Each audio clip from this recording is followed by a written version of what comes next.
ਸਾਗੁਰੂ ਜੀ ਸੱਚਾ ਜੀ ਇਹੀ ਚਾਹੁੰਦੇ ਨੇ ਕਿ ਅੱਜ ਦੇ ਨੌਜਵਾਨ ਉਹ ਸਟੇਜ ਦੇ ਉੱਤੇ ਖਲੋ ਕੇ ਆਪਣੀ ਗੱਲ ਕਹਿ ਸਕਣ ਦੇ ਸਮਰੱਥ ਬਣ ਸਕਣ।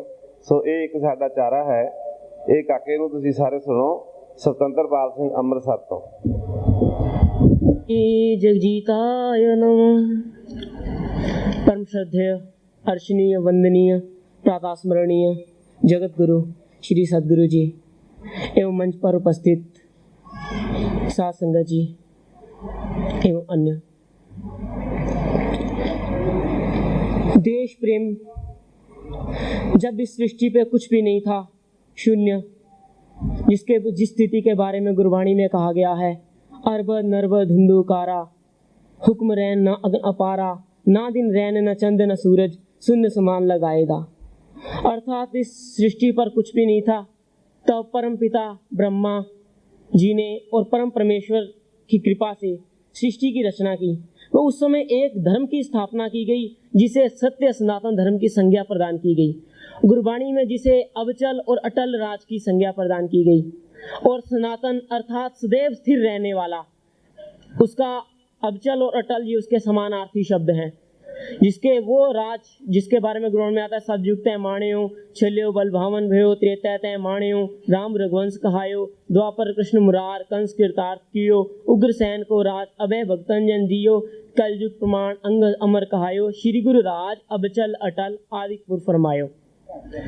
वह ये जो धर्म था जिस भूमि पर स्थापित हुआ, जिस पुण्य भूमि पर स्थापित हुआ, उसको भारत भूमि की संज्ञा प्रदान की गई।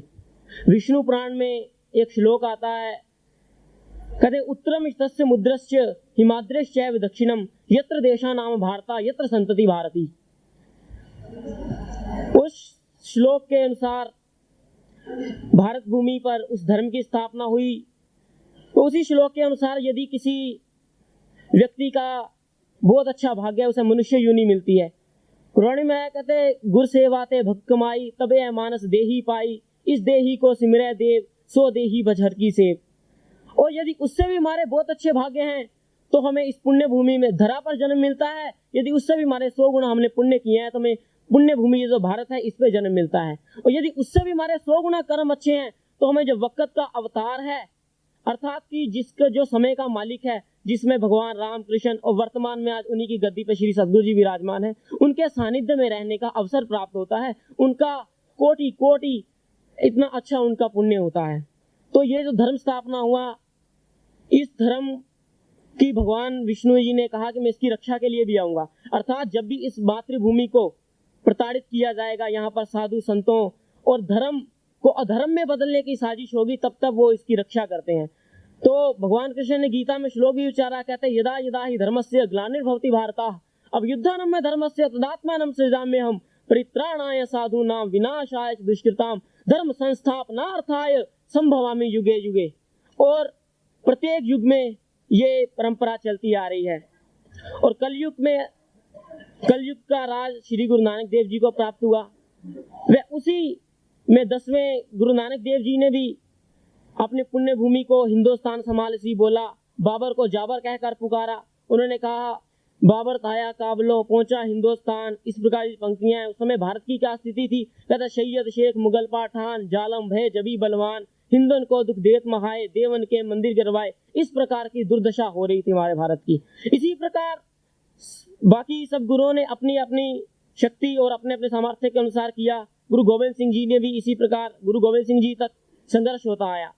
फिर उसके पश्चात हमारे भारत पर अंग्रेजों ने भारत को गुलाम बना लिया और 27 जून 1839 वाले दिन लाहौर के शाही किले से सिख राज का सफेद निशान धर्म ध्वजा फहरंत उस निशान को उतारा गया।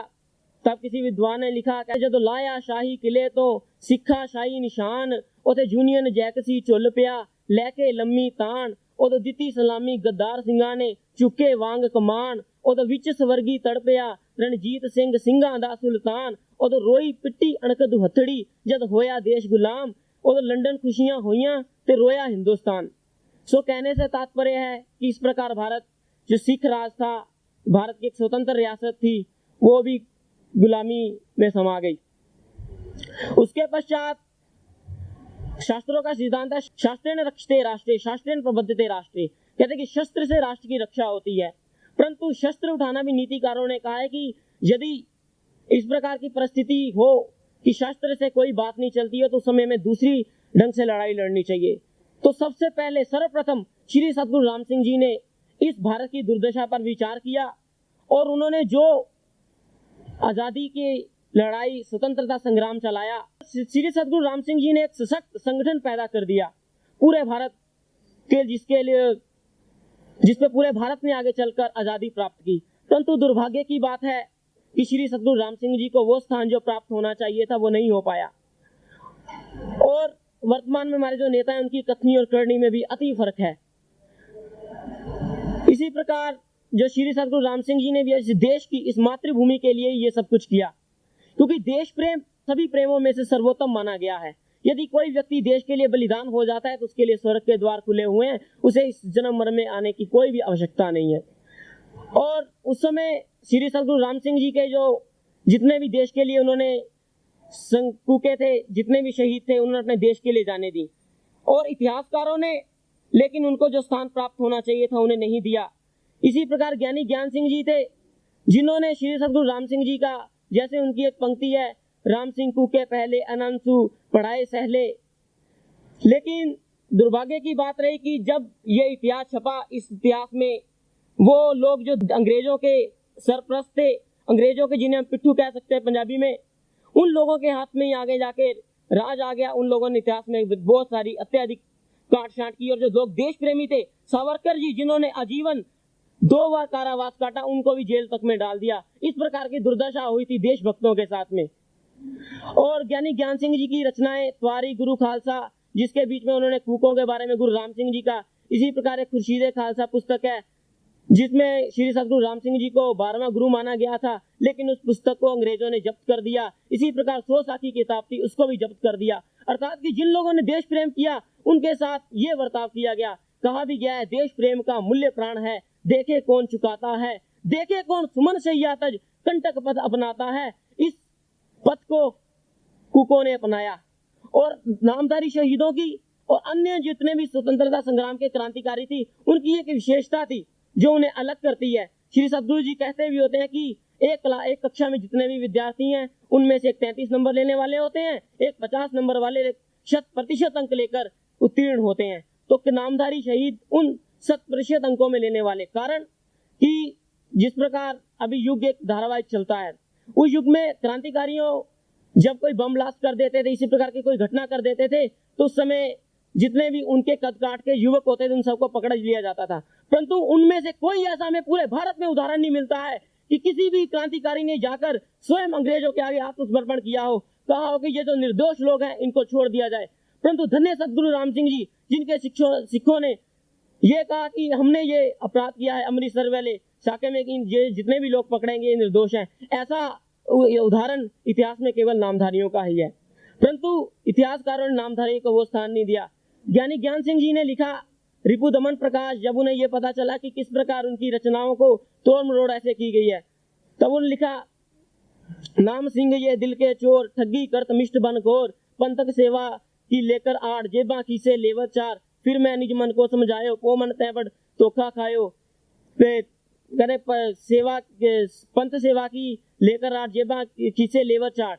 सो इस प्रकार उन्होंने किया और उन्होंने फिर रिपु दमन इस प्रकार प्रकाशित किया और उन्होंने उसके बीच में जितने भी ये देशद्रोही थे, आज वो लोग जिन लोगों ने जनरल डायर को सिरोपा भेंट किया वो लोग देशभक्त हो गए। जितने वो दोषी हैं उतने ही हम भी दोषी हैं, क्योंकि हम अपनी बात को प्रचारित नहीं कर पाए। और भारत कभी विश्व गुरु कहलाता था। संपूर्ण भारत को जब जब भी इस सृष्टि पर संकट आया है, केवल एक भारत की पुण्य भूमि नहीं, संपूर्ण जीवन को नई धरा, नया जीवन प्रदान किया है। भारत भूमि जो कभी विश्व गुरु कहलाता था, संपूर्ण विश्व में इसका नाम था। वर्तमान में भी संपूर्ण भारत केवल नामधारी मर्यादा के अनुसार चल के श्री सद्गुरु राम सिंह जी के बताए मार्ग पर चल के ही पुनः विश्व गुरु बन सकता है। इन्हीं शब्दों के साथ मैं अपनी वाणी को विराम देता हूँ। क्षमा का जाचक। ओम तत्सत। सत श्री अकाल। ਹੁਣ ਆਪ ਜੀ ਦੇ ਸਾਹਮਣੇ ਸੰਤ ਨਿਸ਼ਾਨ ਸਿੰਘ ਹੈਗੇ ਨੇ ਆਪਣੇ ਗੁਰਦਾਸਪੁਰ ਤੋਂ। ਨੌਜਵਾਨ 10 ਮਿੰਟ ਵਾਸਤੇ ਆਪ ਜੀ ਦੇ ਸਾਹਮਣੇ ਵਿਚਾਰ ਪੇਸ਼ ਕਰਨਗੇ। परम पूजे श्री सतगुरु जी गुरु शब्द नाल मन जोड़ बैठी ਗੁਰੂ ਸਵਾਰੀ ਸਾਧ ਸੰਗਤ, ਸੱਚੇ ਪਾਤਸ਼ਾਹ ਜੀ ਦੀ ਕਿਰਪਾ ਨਾਲ ਦਾਸ ਨੂੰ ਆਪ ਜੀ ਦੇ ਦਰਸ਼ਨ ਕਰਨ ਦਾ ਸੁਭਾਗ ਪ੍ਰਾਪਤ ਹੋਇਆ ਹੈ। ਸੱਚੇ ਪਾਤਸ਼ਾਹ ਜੀ ਦੇ ਚਰਨਾਂ ਵਿੱਚ ਅਰਜ਼ ਹੈ, ਗਰੀਬ ਨਵਾਜ ਜੀ, ਮੈਂ ਆਪ ਜੀ ਦੀ ਹਜ਼ੂਰੀ ਵਿੱਚ ਪਹਿਲੀ ਵਾਰ ਕੁਝ ਅਰਜ਼ਾਂ ਕਰਨ ਲੱਗਾ। ਆਪ ਕਿਰਪਾ ਕਰਿਓ, ਬਖਸ਼ਿਸ਼ ਕਰਿਓ, ਤਰਸ ਕਰਿਓ ਕਿ ਮੈਂ ਆਪ ਜੀ ਦੀ ਕਿਰਪਾ ਅਨੁਸਾਰ ਕੁਝ ਬੋਲ ਸਕਾਂ। ਤੋ ਆਪਾਂ ਸਾਰੇ ਅੱਜ ਸੰਮੇਲਨ ਵਿੱਚ ਇਕੱਤਰ ਹੋਏ ਹਾਂ। ਇਹ ਜੋ ਮੇਲੇ ਕਰਵਾਏ ਜਾਂਦੇ ਨੇ, ਸੰਮੇਲਨ ਕਰਵਾਏ ਜਾਂਦੇ ਨੇ, ਇਹਨਾਂ ਦਾ ਮੁੱਖ ਮਨੋਰਥ ਕੀ ਹੈ? ਅਸੀਂ ਜਿੰਨੇ ਵੀ ਕਰਮ ਕਰਦੇ ਹਾਂ, ਸਾਰੇ ਦੇ ਸਾਰੇ ਕਰਮ ਇਸ ਵਾਸਤੇ ਕਰਦੇ ਹਾਂ ਕਿ ਸਾਨੂੰ ਸਤਿਗੁਰੂ ਜੀ ਦੀ ਖੁਸ਼ੀ ਪ੍ਰਾਪਤ ਹੋਵੇ। ਸਤਿਗੁਰੂ ਜੀ ਦੀ ਖੁਸ਼ੀਆਂ ਲੈਣਾ ਕੌਣ ਨਹੀਂ ਚਾਹੁੰਦਾ ਸੰਸਾਰ ਵਿੱਚ? ਹਰ ਇੱਕ ਜੀਵ ਦੀ ਇਹ ਤਾਂਘ ਹੁੰਦੀ ਹੈ ਕਿ ਮੈਂ ਆਪਣੇ ਸਤਿਗੁਰੂ ਸੱਚੇ ਪਾਤਸ਼ਾਹ ਜੀ ਦੀਆਂ ਖੁਸ਼ੀਆਂ ਪ੍ਰਾਪਤ ਕਰ ਸਕਾਂ, ਕਿਉਂਕਿ ਸਤਿਗੁਰੂ ਜੀ ਦੀਆਂ ਖੁਸ਼ੀਆਂ ਵਿੱਚ ਸੰਸਾਰ ਦੇ ਸਾਰੇ ਰਾਜ ਭਾਗ, ਸੰਸਾਰ ਦੀਆਂ ਸਾਰੀਆਂ ਨਿਆਮਤਾਂ ਹੀ ਆ ਜਾਂਦੀਆਂ ਨੇ। ਗਰੀਬ ਨਵਾਜ ਜੀ ਨੇ ਪਵਿੱਤਰ ਗੁਰਬਾਣੀ ਵਿੱਚ ਫਰਮਾਨ ਕੀਤਾ ਹੈ, ਲੱਖ ਖੁਸ਼ੀਆਂ ਪਾਤਸ਼ਾਹੀਆ ਜੇ ਸਤਿਗੁਰ ਨਜ਼ਰੀ ਕਰੇ। ਸਤ ਸੰਗਿਓ, ਕਿਰਪਾ ਕਟਾਖ ਅਵਲੋਕਨ ਕੀਨੋ, ਦਾਸ ਕਾ ਦੁਖ ਵਿਦਾਰਿਓ। ਇਹ ਸਤਿਗੁਰੂ ਜੀ ਦੀ ਪਾਵਨ ਪਵਿੱਤਰ ਦ੍ਰਿਸ਼ਟੀ ਵਿੱਚ ਐਸੀ ਸਮਰੱਥਾ ਹੈ ਕਿ ਇੱਕ ਵਾਰ ਹੀ ਸਤਿਗੁਰੂ ਜੀ ਕਿਰਪਾ ਕਰਕੇ, ਕਿਰਪਾ ਦ੍ਰਿਸ਼ਟੀ ਨਾਲ ਜਦੋਂ ਜੀਵ ਵੱਲ ਵੇਖ ਲੈਂਦੇ ਨੇ ਤਾਂ ਜੀਵ ਦੇ ਸਾਰੇ ਦੁੱਖ ਖਤਮ ਹੋ ਜਾਇਆ ਕਰਦੇ ਹਨ। ਤੋ ਸਤ ਸੰਗੀਓ, ਵੱਡੇ ਸੰਤ ਮਹਾਂਪੁਰਸ਼ ਹੋਏ ਨੇ ਜਿਨ੍ਹਾਂ ਨੇ ਬੜਾ ਨਾਮ ਜਪਿਆ, ਪਰ ਜਦੋਂ ਸਤਿਗੁਰੂ ਜੀ ਦੀ ਪ੍ਰਤੀਤ ਅੰਦਰੋਂ ਨਿਕਲ ਗਈ ਤਾਂ ਫਿਰ ਕੀ ਹੋਇਆ ਕਿ ਉਹ ਲੋਕ ਕੱਖਾਂ ਤੋਂ ਹੌਲੇ ਹੋ ਗਏ। ਉਹਨਾਂ ਲੋਕਾਂ ਨੂੰ ਲੋਕਾਂ ਨੇ ਘਰ ਨਹੀਂ ਵੜਨ ਦਿੱਤਾ। ਉਹ ਇਹ ਐਸਾ ਕਿਉਂ ਹੋਇਆ? ਕਿਉਂਕਿ ਉਹਨਾਂ ਦੇ ਮਨ ਵਿੱਚ ਜਿਹੜੀ ਪ੍ਰਤੀਤ ਸੀ ਉਹ ਖਤਮ ਹੋ ਗਈ। ਇਸ ਕਰਕੇ ਸਤ ਸੰਗੀਓ, ਜਿਸ ਤਰ੍ਹਾਂ ਇਹ ਬਿਜਲੀ ਹੈ, ਬਿਜਲੀ ਦਾ ਪ੍ਰੋਜੈਕਟ ਲੱਗਿਆ ਹੋਇਆ ਹੈ ਤੇ ਬਿਜਲੀ ਦੇ ਪ੍ਰੋਜੈਕਟ ਦਾ ਕਨੈਕਸ਼ਨ ਹੈ ਇਹਨਾਂ ਲਾਈਟਾਂ ਦੇ ਨਾਲ, ਇਹਨਾਂ ਬਲਬਾਂ ਟਿਊਬਾਂ ਦੇ ਨਾਲ, ਤੇ ਜਦੋਂ ਤੱਕ ਇਹਨਾਂ ਬਲਬਾਂ ਦੇ ਨਾਲ, ਟਿਊਬਾਂ ਦੇ ਨਾਲ ਉਹ ਕਨੈਕਸ਼ਨ ਬਣਿਆ ਰਹਿੰਦਾ ਹੈ, ਉਹਨਾਂ ਚਿਰ ਇਹ ਰੋਸ਼ਨੀ ਸੰਸਾਰ ਵਿੱਚ ਦਿੰਦੇ ਰਹਿੰਦੇ ਨੇ। ਜਦੋਂ ਕਨੈਕਸ਼ਨ ਕੱਟਿਆ ਜਾਂਦਾ ਹੈ ਪ੍ਰੋਜੈਕਟ ਨਾਲੋਂ, ਤਾਂ ਇਹ ਜਿਹੜਾ ਬਲਬ ਨੇ, ਟਿਊਬਾਂ ਨੇ, ਇਹ ਸਾਨੂੰ ਲਾਈਟ ਦੇਣੀ ਬੰਦ ਕਰ ਦਿੰਦੀਆਂ ਨੇ।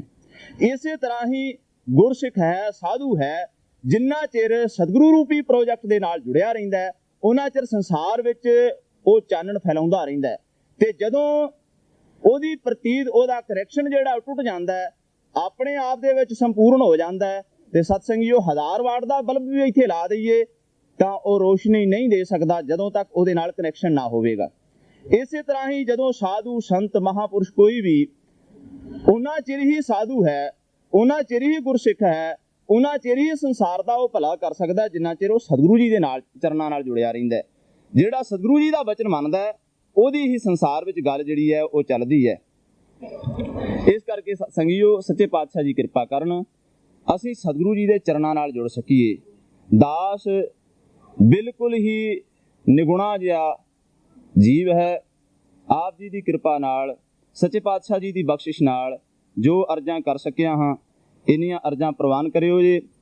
ਕਿਰਪਾ ਕਰਿਓ, ਜੇਕਰ ਕਿਸੇ ਦੀ ਸ਼ਾਨ ਦੇ ਖਿਲਾਫ ਜਾਂ ਗੁਰਬਾਣੀ ਦੇ ਕੋਈ ਅਜਿਹਾ ਲਫ਼ਜ਼ ਰਸਨਾ ਵਿੱਚੋਂ ਨਿਕਲ ਗਿਆ ਹੋਵੇ, ਜ਼ਬਾਨ ਵਿੱਚੋਂ ਨਿਕਲ ਗਿਆ ਹੋਵੇ, ਜਿਹੜਾ ਗੁਰਬਾਣੀ ਦਾ ਅਰਥ ਦਾ ਅਨਰਥ ਕਰਵਾਉਂਦਾ ਹੋਵੇ, ਸੋ ਖਿਮਾ ਕਰਿਓ। ਦੇਹੁ ਸੱਜਣ ਅਸੀਸੜੀਆਂ, ਜੋ ਹੋਵੇ ਸਾਹਿਬ ਸਿਓ ਮੇਲ। ਸਤਿ ਸ੍ਰੀ ਅਕਾਲ।